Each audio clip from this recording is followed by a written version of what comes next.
what I want to share with you, I'm going to share several things, but first, I really kind of want to talk with you about expectations. And I started getting into this virtual selling like a lot of people did because of COVID, and then kind of jumped into it, talking to a lot of our agents who are doing face-to-face sales, wanting to try moving into this. And I don't know, man. Maybe you guys are in this. Well, first, let me ask you this question. How many of you are just getting started in virtual sales? Let's see what we got here. Okay. All right. Oh, okay. 2 years in, me. Okay, perfect. Hand up. Excellent. The thing I want you to see here in these in the virtual sales is you got to have the right expectations. Good. Moon Thomas, I see you. Yes, very good. Just getting started. Perfect. Perfect. And what I saw, people were being held up because of system thoughts or because of a fog of war, things like that. Thanks a lot, Jonathan. I appreciate that. And golly, guys, what I wanted to do was just pick up the phone and start calling. So I did this with my agents. I was like, okay, guys, let's do this. Let's just pick up the phone and dial. And so we started calling. And so I wanted to help them have clear expectations in this. We saw big numbers. In 10-day period, I did 30 grand. So woohoo, do what you want with that information on aged leads. And I wanted to give them a script that would work. And I'm going to share that script with you guys tonight. And it's a very simple script. I'll walk you through this. Hey, Tim. And you're going to give them a chance to answer.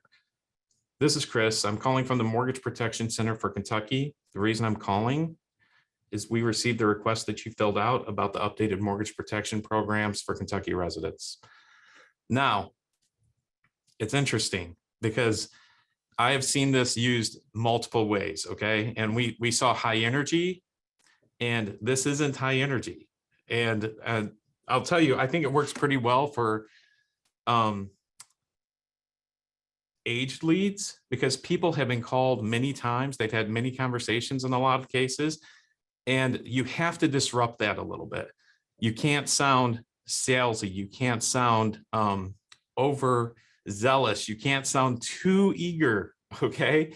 So it's a little different. I learned this from our friend Jason Richter a little bit. I don't know if you saw Jason. Jason's our savvy producer. And I was like, man, that is difficult for me because my personality is like, woo, let's go. You know, I'm ready to go.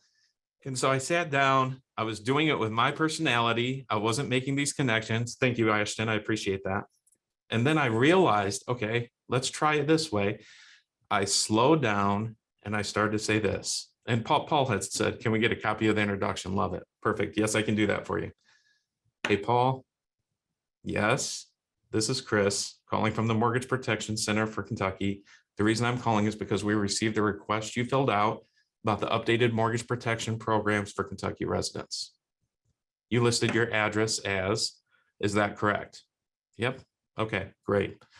So that's just the introduction part of this, but then I pivot to a call control statement, okay? So this call control statement is this. Okay, I'll have you off the phone in a second. I was just calling to let you know that we have processed your request. We're doing everything virtually now, so that only takes a couple of minutes. Go ahead and grab a pen and paper so we can get this out of the way. All right. And this is giving me a chance to take control of the conversation. And the thing I like about this, I will tell you my goal in this. I'm starting this conversation. I spoke to him. We're continuing the conversation. And now my next step, drum roll, can you grab a pen and paper? There we go. Boom, boom. If he grabs a pen and paper, then I'm winning. Okay. And if he grabs a pen and paper and he's home, guess what I'm going to do? I'm going to do a presentation. I know that feels different, but I'll tell you, with our agents who are starting and they're working aged leads, there's a reason why they aren't sold yet, or there's a reason why they've had all these different types of conversations, okay? They need to be connected to somebody who's going to be able to close the process, right? Sometimes they're just squirrely and they don't hit their appointments. Sometimes that stuff happens. So if I can get them to grab a pen and paper and we can get this out of the way, bam, that's my call control statement. They'll say, okay, they grab a pen and paper. My next question is, are you home? Are you sitting somewhere? Can you write down some information, some numbers for me? And if they say, no, I'm not home, I'm at work currently, okay, that's when I'm going to set an appointment. Okay. So I'm going to move along and work towards setting that appointment. My other question I'm going to ask them, now, were you looking into this just for you? Or is there somebody else who's on the loan? And if there's somebody else on the loan, then I'm going to have them come into the room and we're going to have the conversation together. If they're home, okay? If they're not, then I'm going to set the appointment. Now, there are these extenuating circumstances. I don't know if you guys have run into this, where perhaps the husband is a truck driver and he's never home, right? It's impossible to catch up with him. And she makes all the decisions. Great. Then, there's a reason it's an age lead. There's a reason it's an age lead. And if I can go ahead and have that conversation at the time, then I'm going to go ahead and do a presentation and try and close it right there and try and catch up with her husband another time. Now, I know it's taking a risk. But like I said, with these aged leads, you have to be scrappy. You have to take action. You have to be able to move quickly. So if they're home, then I'm going to keep moving forward through my presentation to the trust building phase. Do me a favor. I want you to write down some information. My name is Chris Ball.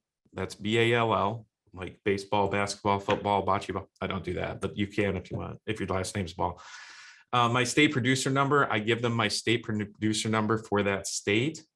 And then I simply tell them with that number, you can go to the Department of Insurance website, type it in to find me. That way you know who I am. I'm just required to leave that with you.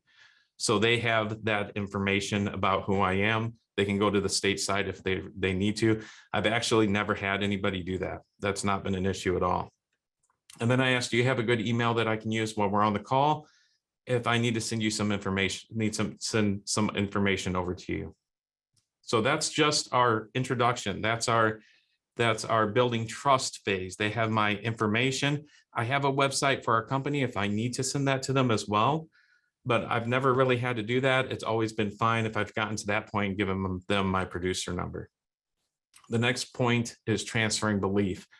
And I have a belief statement.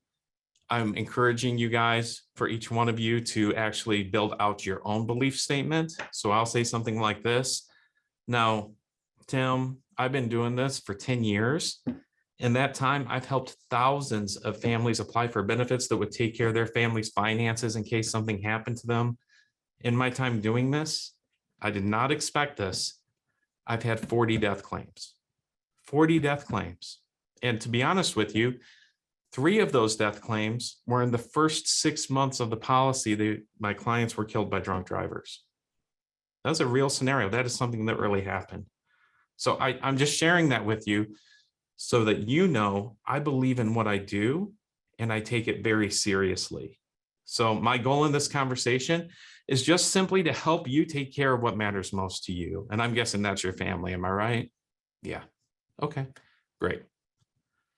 So I've transferred belief and I've built trust with them. But I also believe that transferring belief, anytime you're speaking with conviction about who you are and what you do and who they are, that becomes part of the trust building, because trust is built with 2 things. Trust is built with authority, establishing authority, and empathy. So when they see that you're a human being, I've showed my authority, I've got a license, I'm connected to the state, but I've also shown them that I'm a human being, I care about what I do, and I help people. Does that make sense? Everybody following me? Hey, if you enjoyed this, I got another one you're gonna love. It's right there. Click on it. See you in there. So we've had a lot of unlicensed agents finding us, following our stuff, or newly licensed, just joining the business, and you're thinking like, dude, what is the life insurance career like? What's an insurance career like overall? Well, I want you to think about the vision.